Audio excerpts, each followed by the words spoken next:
대동강변에서 살해당한 토마스 선교사님이 영국의 웨일즈에서 파송한 선교사라 하는 겁니다.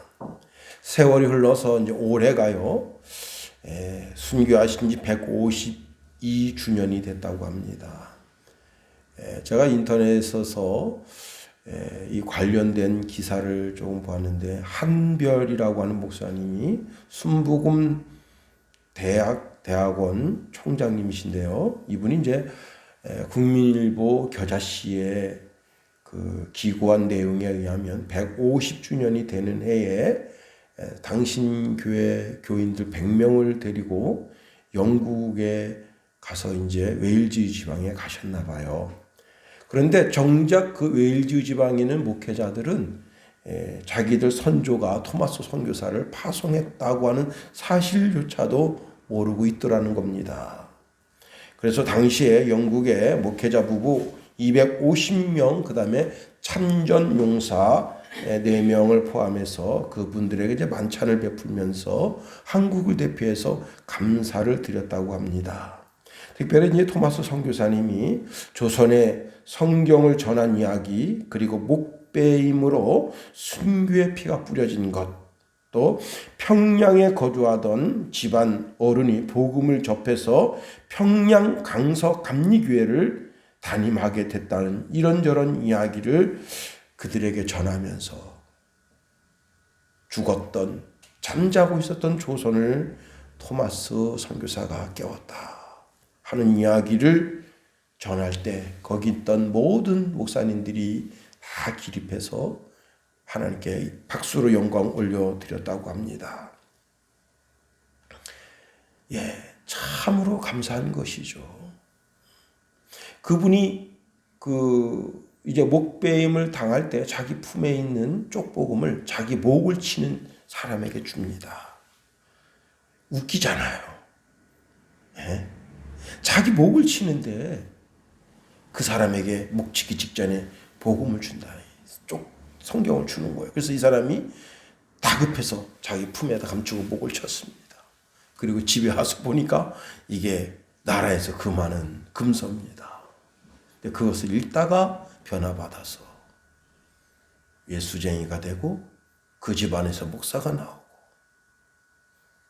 그리고 그 복음이 전국 방방곡곡 흩어지게 되면서, 여러분, 복음이 들어간 곳, 예수가 들어간 곳에는 자유함이 있는데 영적인 자유함이 있잖아요. 그 영적인 자유함을 통해서 이 영적인 자유함이 사상의, 생각의 자유함이거든요. 이 생각이 막히면 이런 생각, 이런 생각이 막히면 이런 생각, 수만 가지의 생각을 하게 된단 말이에요. 그래서 생각을 할 수 있는 생각의 자유함을 가지게 된 거예요. 획일적인 생각에서 수많은 사상이 태동하게 되는 겁니다. 이게 얼마나 무서운 거예요. 저는 중국을 참 안타깝게 생각하는데요. 중국이 한 가지 사상으로 그들을 자꾸 묶으려고 그래요. 그게 참 어리석은 거예요. 사람이 한 가지 생각만 하면 이게 참, 제가 지난주에 이제 머리를 깎으러 갔는데 거기 어떤 아저씨가 이런 얘기를 해요. 중국놈들 그러시면서 어떻게 밀가루로다가 오징어를 만들 생각을 했냐. 그래서 그 사람이 오징어를 사서 이제 물에다 데치려고 딱 놨더니 이게 순간적으로 풀어져서 밀가루가 된 거예요. 여러분 그 기술이 얼마나 대단한 겁니까? 밀가루를 어떻게 오징어를 만들려고 했겠냐 말이에요. 그 생각의 그 자유함. 그 사람이 그걸 통해서 사람을 속이는데 사용해서 나쁜 거지만, 그 기술력, 이거 그런 걸 한 가지 획일적인 사상으로 먹는다는 것이 나라를 망치는 거예요.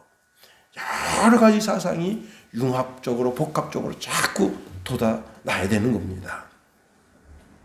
약간 곁길 같습니다만은 작은 나무가 모여서 숲이 되고, 그 숲은 여름 장마비에 산사태를 막아주고 가을에는 작은 열매를 내어서 사람을 기쁘게 주고, 사람은 그 열매를 통해서 감동을 받고, 그리고 그 열매를 통해서 또 작은 열매지만 그것으로 차를 끓여 먹으면서 힘을 북돋고 계속 그렇게 사람이 삶 속에서 즐거움을 찾게 되는 거예요.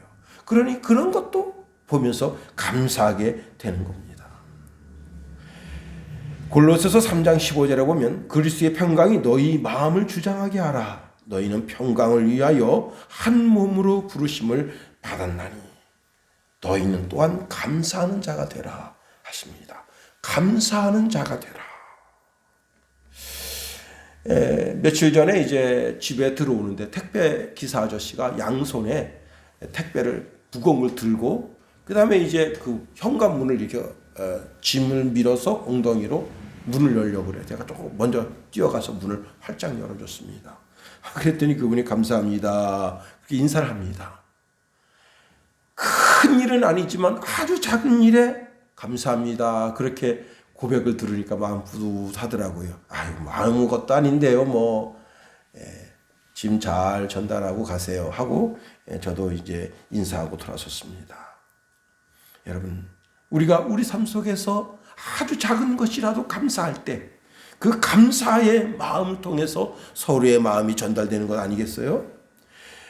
그러면 우리가 누구에게 감사해야 되겠습니까? 우리의 삶 속에서 먼저 부모님에게 감사해야죠. 나를 낳아주셨으니 감사하고 나를 길러주셨으니 감사하고 형제 자매들에게 감사해야 됩니다. 형제 자매들이 내 삶 속에 울타리가 되어주셔서 그래서 명절 때 하하호호 만나서 기뻐하고 즐거워했으니 그것도 감사하고 또 학교에서 선후배가 있음으로 인해서 감사하고 때로는 사고 치는 놈이 있어도 그놈 때문에 그 사고 치는 거 보면서 참 나이가 어리니까 그렇지 그런 생각도 하게 되는 겁니다. 더 나아가 선생님과 교수님들에게 감사하고 인생의 절국 속에서 나를 힘을 북돋아주는 선배 그런 선배에게 감사하고 남편에게 감사하고 아내에게 감사하고 우리는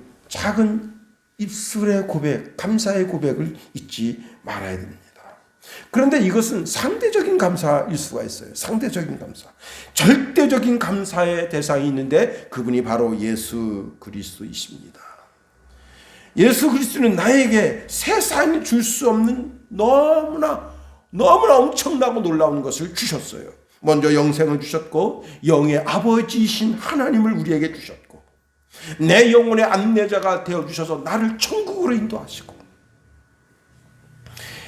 지금은 예수 그리스도를 믿는 믿음을 통해서 받는 이 구원의 은총의 깊이, 넓이, 무게 이것을 생각할 수 없어요. 그러나 이것을 반드시 이 예수를 통해서 주는 이 구원의 이 축복이 얼마나 큰가를 반드시 느낄 때가 온다고 하는 사실입니다. 그렇습니다. 여러분, 그러니 우리가 예수님께 감사해야 되죠. 뿐만 아니라 우리에게 새로운 신분을 주셨습니다. 그것은 바로 천국 신권을 우리에게 주신 거예요. 그리고 우리가 예수 믿어서 손해본 것이 있나요? 예수 믿어서 수치를 받은 적이 있나요? 아닙니다. 우리가 예수 믿음으로 말미암아 은은한 즐거움, 유쾌한 웃음, 그리고 그 무엇으로도 바꿀 수 없는 하나님이 주시는 즐거움이 우리 속에 있는 겁니다. 예수를 믿음으로 즐거움이 있는 거예요. 잠언서 15장 13절에 보니까 마음의 즐거움은 얼굴을 빛나게 하여도 마음의 근심은 심령을 상하게 하느니라 했습니다. 제가 이제 월요일 날 동면에 있는 신일이라는 데를 다녀왔어요. 거기 이제 신이 배터가 있는데요. 그 배터에 가니까 물이 쫙 많습니다. 많소. 야, 그 물을 보니까 사람이 마음이 시원해지고 넓어지더라고요. 야, 마음 든든합니다. 그런데 성도의 마음의 든든함, 성도의 마음의 시원함, 성도의 마음의 여유로움은 어디서 오느냐? 바로 하나님께로부터 오는 거예요. 그분께로, 하나님께로부터 내 마음의 시원함, 내 마음의 여유가, 야, 그 강바락을 쫙 받아보면서, 야, 물이 만수구나. 근데 이제 앞으로 물을 빼게 되잖아요. 장마를 대비해서 60%까지 물을 빼게 됩니다. 그래도 그것 보면서도 또 감사하고. 그렇습니다. 우리가 불평불만하고 원망하고 짜증낼 만한 것들이 세상에 얼마나 많은지 몰라요. 그러나 우리는 감사하는 자가 되라는 명령을 받고 있다는 사실입니다. 그러니 그 무엇보다도 늘 하나님께 감사하는 그런 그리스도인으로 살아가는 우리가 될 수 있어야 한다는 사실입니다.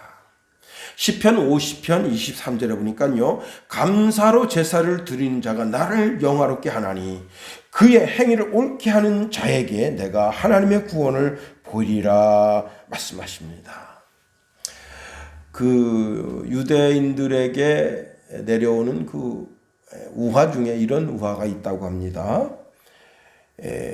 한 이제 사람이 랍비를 찾아왔습니다.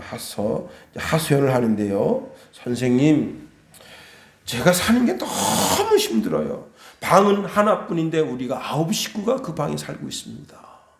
아주 지긋지긋하고 넌덜머리가 나네요. 그랬더니 랍비가 이런 조언을 했습니다. 그러면요, 오늘부터는 염소 한 마리를 방에 들여놓고 일주일 동안만 살아보세요. 그리고 그 후에 나한테 다시 찾아오세요.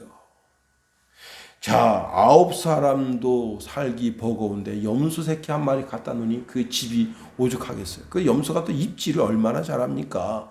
그때 당시에 방에 깔린 게 전부 다 이게 그 갈대 아니에요. 그것도 주워 먹겠다고 막 입질하죠. 똥 아무데나 싸죠.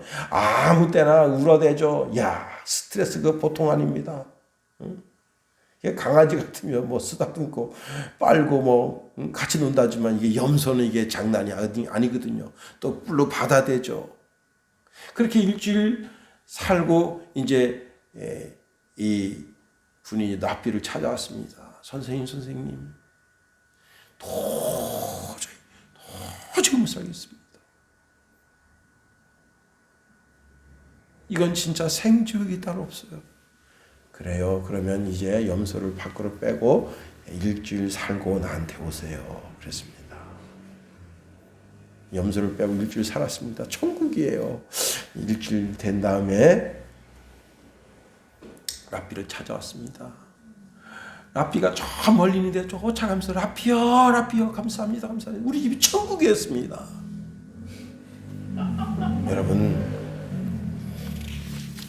천국이 그렇게 멀리 있는 게 아니에요. 스펄전 목사님은 이런 말씀을 줍니다. 촛불을 주신 하나님께 감사하면 전등불을 주시고, 전등불을 주신 하나님께 감사하면 환한 달빛을 주시고, 달빛을 보고 감사하면 태양빛을 주시고, 태양빛을 보고 감사하면 태양빛이 필요 없는 천국을 주신다. 우리가 늘 감사하는 자가 될 수 있게 되기를 예수님의 이름으로 축원해 드립니다. 자, 오늘 본문으로 가봅니다. 본문에 이 사사기에 제일 처음으로 나오는 단어가 있어요. 16절에 있습니다. 16절에 처음 나오는 단어가 있어요. 무슨 단어겠어요? 예. 16절에 한번 읽어볼까요? 시작. 여호와께서 사사들을 세우사 노략자의 손에서 그들을 구원하게 하셨으나, 이 사사기에 처음 나오는 단어가 뭐냐? 사사라는 단어입니다.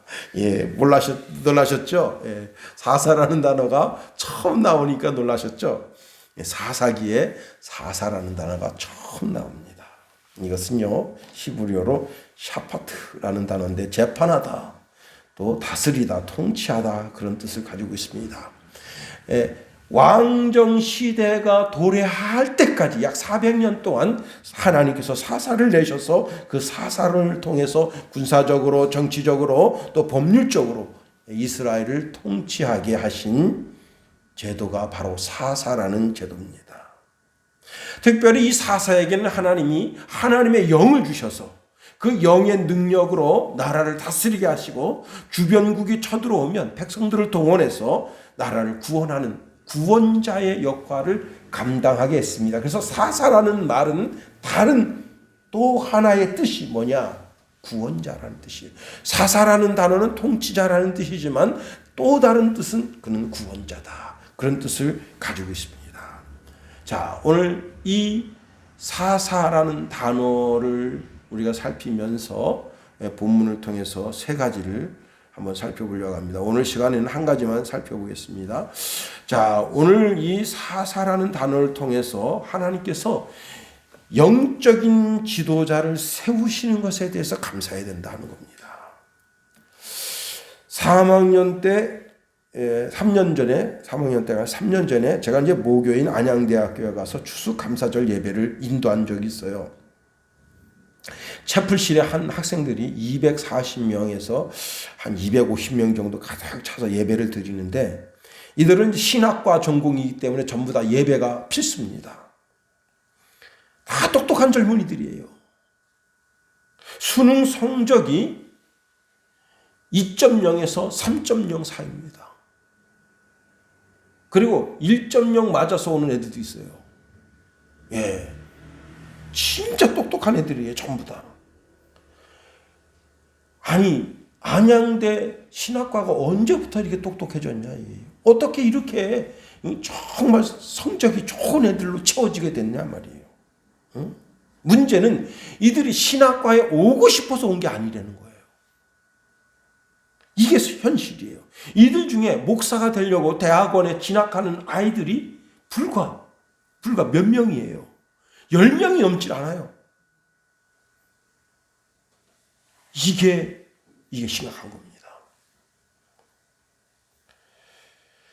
결혼한 지 오래도록 아이가 없어서 어떤 가정이 하나님 만일 아이를 허락해 주신다면 이 아이를 하나님께 드려서 목사가 되게 하겠습니다 하고 하나님께 소원 기도했는데 기도하고 얼마 안 있어서 임신하게 됐어요. 애가 태어났는데 범상치가 않습니다. 천재예요, 천재. 하나를 가르치며 열을 안다는데 얘는 하나를 가르치며 백을 알고 백을 가르치며 만을 아는 아이, 그런 아이입니다. 야, 욕심이 나는 거예요. 야, 이렇게 스마트한 머리를 주시다니. 이 아이를 가지고 서울대 법대 보내서 판검사가 되게 해야 되겠다. 욕심이 나서 이 아이한테 일체 내가 서운하고 너를 임신했다 그런 말을 하지 않고 이 아이한테 그때부터 야, 너는 서울대 가서 서울대 법관 되라. 서울대 법대에 들어갔습니다. 왜? 천재만재니까. 그런데 2학년 때쯤 되니까 이 아이가 정신병을 앓기 시작하는 거예요. 그래가지고 벌건대 낮에 옷을 홀라당 벗고 아니 모시마가 고추 내놓고 막 뛰어다니니까 이 어머니가 권사님인데 이 아이를 보고는 이거 어떻게 감당이 안 되는 거예요. 그래서 거기서 한숨 쉬면서 이렇게 절규하면서 기도했대요. 하나님 저기 주의 종이 가나이다. 저기 주의 종이 가나이다. 이야, 참. 저랑 이제 같이 대학원에서 석사과정을 하셨던 김석준 목사님, 그분이 지으신 복음성가가 생각나네요. 예배당에 처음 간 날 서헌한 기도, 아들의 병 고쳐주시면 주의 종이 되게 하렵니다. 간절하게 기도하신 어머니, 죽음에서 건져주신 주님의 은혜 어찌다 갚으오리까. 그러나 이젠 예수를 모른다니 아버지여 어찌합니까. 내 평생 소원 이것뿐, 내 평생 소원 이것뿐. 우리 아들을 주의 종이 되게 하소서. 아버지여, 나의 아버지여, 나의 기회도 들어주소서. 신학교냥 잘 가서 목사 됐으면 좋은데, 응? 딴 길로 가가지고 몸이 망가지고 정신이 망가지고 그렇게 이제 난 예수 없이 살겠다고 하는 그 뻗팅기는 그 아들을 보니까 그 억장이 무너지는 어미의 가슴을 노래하는 거예요. 똑똑한 젊은이가 세워져서 나라의 신학 사상도 바르게 세워야지. 나라가 최고로, 이 나라의 최고로 좋은 멋진 지도자가 나와야지. 이승만 같은, 박정희 같은 지도자가 나와야죠. 응? 나라를 갉아먹는 그런 지도자가 나오면 되겠어요? 나라를 위태한 대로 이끌고 가는 지도자가 나오면 되겠습니까? 왜 아직도 6개월짜리 신학교가 있어서 거기서 목사가 배출되고? 이거 참 우리가 신학교를 위해서도 기도해야 되는 거예요.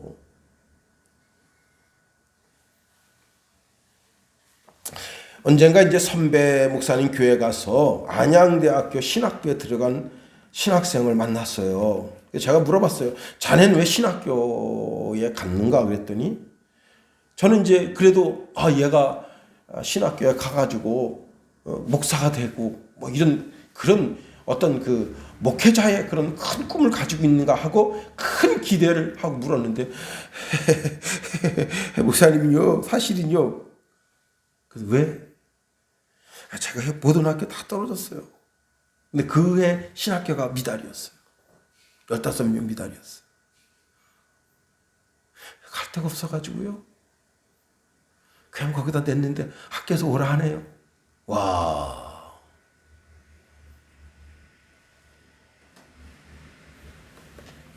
여러분, 주의 종을 하나님이 세우신다 하지만 좋은 인재들이 많은 신학교 가서 세움을 받아야죠. 오늘 16절에 이렇게 말씀하고 있습니다. 여호와께서 사사들을 세우사 손으로 노략자의 손에서 그들을 구원하게 하셨으나 많은 정말 좋은 지도자들이 세워지기를 위해서 기도해야 되는 거예요. 여러분이 이 한 시대의 좋은 지도자로 하나님께로부터 세움을 받도록 기도해야 되는 겁니다. 저는 늘 새벽마다 하나님, 우리 순양교회에서 정말 체육부 장관도 나오게 도와주시고 교육부 장관도 나오게 도와주시고 문화부 장관도 나오게 대통령은 나오면 안 되겠습니까? 그렇게 기도한다고요. 왜? 올바른 기독교적 사상을 가지고 이 나라의 지도자가 나오는 게 올바른 거지. 하나님이 세우시는데. 응? 하나님은 사사시대에 사사를 세워서 하나님의 뜻을 전달하고 이들이 일어남으로 말미암아 그 시대의 구원자가 되게 하시는데 오늘 이 시대의 사사가 우리가 하나님의 사사다. 어떤 분야, 어떤 모양, 어떤 형태를 있든지 거기에서 내가 하나님의 사사가 돼야지. 너더러 다른 사람이 사사가 되어주겠지라고 생각하고 뒷짐지면 안 된다는 거예요. 이 시대에는 우리가 책임져야지. 누구더러 책임지라는 거예요. 나라를 어깨에다 매야지. 다른 사람들 어깨에 나라를 매달라고 하면 안 된다는 거예요. 여호와께서 사사들을 세우시는데 그 시대의 인물을 찾으시는 거 아니에요. 이 시대의 인물을 찾으시는 거 아니에요. 내가 짊어지겠다. 주여 나를 보내십시오. 종이 여기 있습니다. 내가 사사로 세워져야죠. 응? 그렇습니다. 한 명의 기독교인이 감옥 속에서 예수 그리스도를 발견하고 세워지니까 나라를 자유주의 사상, 이 나라의 자유주의 사상을 들여온 것이 이승만 아니에요. 한 사람의 지도자가 멋지게 기독교 사상으로 키워지니까 자유주의 시장 시스템을 도입한 거 아니에요. 최고만 살아남을 수 있다 이거예요. 최고만 살아남아야죠. 거지 발사기 같은 것이 살아남으면 어떡하겠어요. 왜 삼성이 살아남는 거예요? 최고니까. 그걸 짓밟으면 되겠어요? 이승만은 자유주의 사상을 심어줬고 박정희는 자유시장 원리를 이 땅에 심은 사람이에요. 우리가 2021년 이 시대에 하나님은 한 시대에 세우실 사사들의 일꾼들이 많아지길 원하는 거예요. 어떤 분은 교육계에서, 어떤 분은 체육계에서, 어떤 분은 문학에서, 어떤 분은 음악에서. 왜 기독교 정신을 가진 음악가가 이 시대의 음악을 만들면 안 되는 거예요? 다 무당한테, 귀신한테 절하고 귀신의 영감을 받아서 음악을 만드는 자들이 음악을 만들어야 되겠습니까? 아니잖아요. 어느 때까지 사탄의 음흉한 사상을 가진 자들이 작은 사사가 돼서 그들의 분야 속에서 문화를 주동해 가도록 내버려둬야 하느냐. 하나님이 나를 세우시도록, 이 시대 수많은 기독교인들이 세워지도록, 작은 사사로 세워지도록, 작은 왕으로 그 분야에 자기가 정치, 경제, 문화, 역사 모든 것을 이루고 더 나아가 그 분야에서 최고 엘리트가 될 수 있도록 세움을 받아야 되는 겁니다. 여러분, 사사들을 세우는데 그 분위기가 아주 좋은 분위기가 아니에요. 17절 말씀 보세요. 17절 다 같이 한번 읽어봅니다. 시작. 그들이 그 사사들에게 순종하지 아니하고 오히려 다른 신들을 따라가 음행하며 그들에게 절하고 여호와의 명령을 순종하던 그들의 조상들이 행하던 길에서 속히 치우쳐 떠나서 그와 같이 행하지 아니하였더라. 예. 먼저 이들은 사사들에게 순종하지 않았습니다. 사사들이 백성들에게 하나님의 공의를 시행하고자 했지만, 다시 말하면 하나님의 율법과 교훈을 지도하고자 했지만 이들은 그걸 원치 않았어요. 여러분, 이들이 어떤 죄를 졌습니까? 구체적으로 보면요, 오히려 다른 신들을 따라가 음행하며 그랬습니다. 야, 이 음행하며라고 하는 단어는 참 의미심장한 단어인데요. 이때 당시 바알 신전, 아스다롯 신전에는 뭐가 있느냐? 공식적인 창녀, 공식적인 창남이 있어요. 그러니까 신전에 제사만 드리러 가는 게 아니야. 거기서 못된 짓 하러 가는 거예요. 이게 공식, 합법적이야, 합법적. 기가 막히죠. 아니, 신약 시대에서도 신전에 남창이 있었고 여창들이 있었다고요. 에베소에.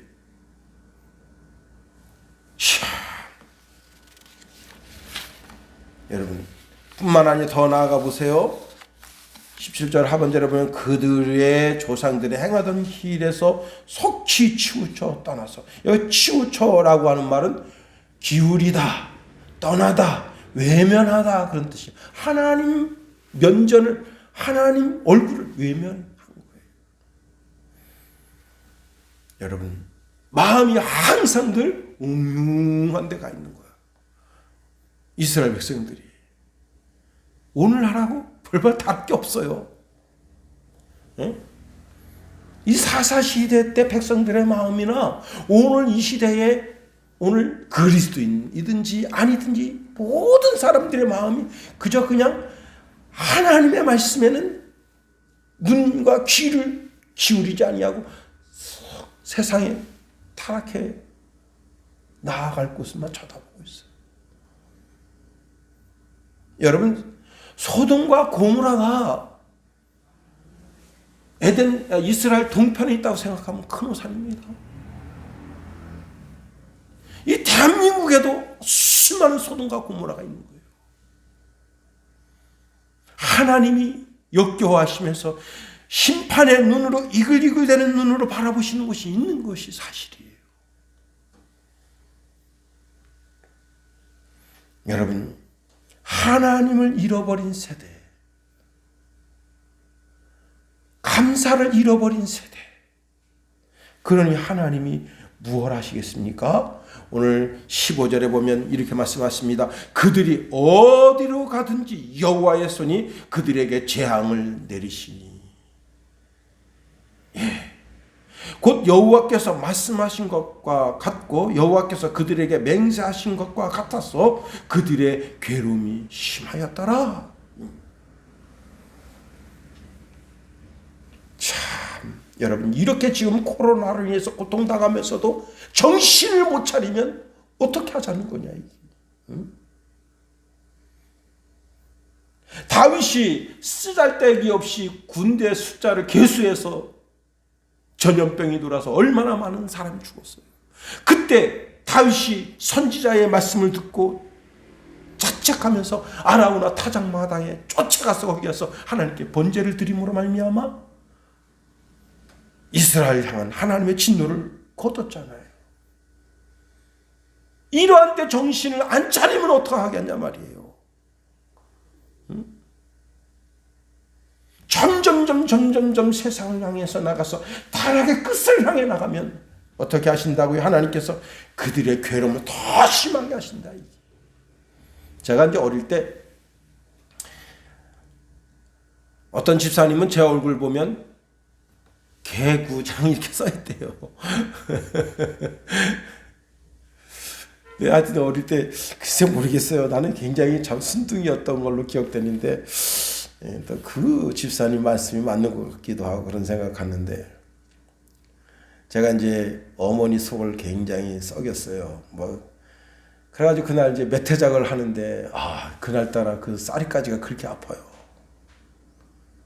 야, 형제들이 쫙 있는데 저 혼자 이제 종아리가 다 그러더니 그냥 진짜 여러분 한석 봉구 매 때리는 것처럼 쫙쫙 때리는데 종아리에요. 그 배가 쫙 하는데 그냥 순간적으로 딱 이게 핏물이 쫙 들면서 그냥 종아리 세 대 맞았는데 더 이상 못 맞겠는 거예요. 그래가지고 내가 엄마 미안해요. 그 엄마를 확 끌어안았을 때 엄마가 그러는 거야. 이놈의 새끼가 이게 뭐 하는 짓이야. 떨어져. 그러니까 더 이상 매를 못 때리더라고. 왜? 여러분, 하나님 품을 팍 파고들면 하나님도 못 때려요.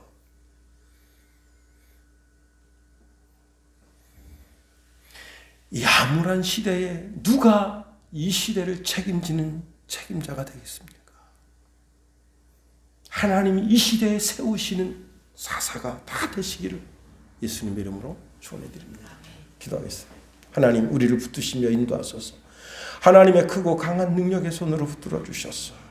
주여, 하나님께서 사사들을 세우셨는데 세우신 사사들이 우리가 되게 하소서. 우리가 이 나라 모든 분야에서 모든 기독교인들이 정신을 차리고 세움을 받아 한 시대를 멋지게 이끌어 나가는 주의 백성 다 되도록 도우시며 인도하소서. 하나님, 사단의 문화가 이 나라를 지배하고 있는데 사단의 문화가 거쳐지고 예수 그리스도의 문화, 예수 그리스도의 계절이 오게 하소서. 예수님의 이름으로 감사하며 기도합니다. 아멘.